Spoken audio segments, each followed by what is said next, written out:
Welcome back. After a 5-day journey around Lake Michigan, the Utopia returned home to Sturgeon Bay today. For many who gathered at the Door County Maritime Museum, it was the return of a piece of local history with deep family roots. Victoria Frazier shares how this homecoming is bringing back memories for those who helped make the Utopia's legacy what it is today. The story of the Utopia began back in 1946, built by Fred Peterson, which he passed down to his son, Ellsworth. The latest chapter in the saga begins with her return to Sturgeon Bay.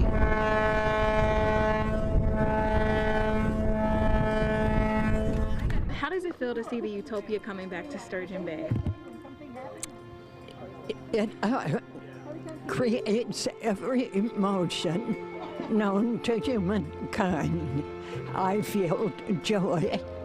Conversely, I feel sorrow.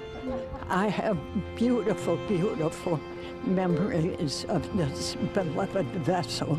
Meet Carla Peterson, Ellsworth's widow, standing at the dock of the Door County Maritime Museum, awaiting the return of the 77-foot-long vessel that had been like a member of her family for over 70 years. The wonderful times I've been privileged to be at sea with my beloved late husband. The journey represents more than just 5 days at sea.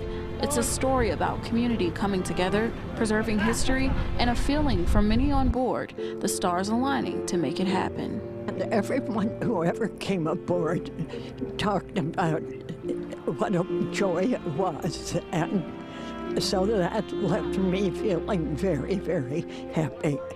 So I'm a privileged senior citizen now, and it's like seeing one of your children bloom into beautiful time.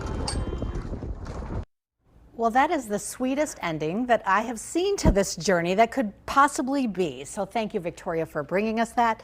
Thank you, Carla, for sharing your story and that beautiful ship with us.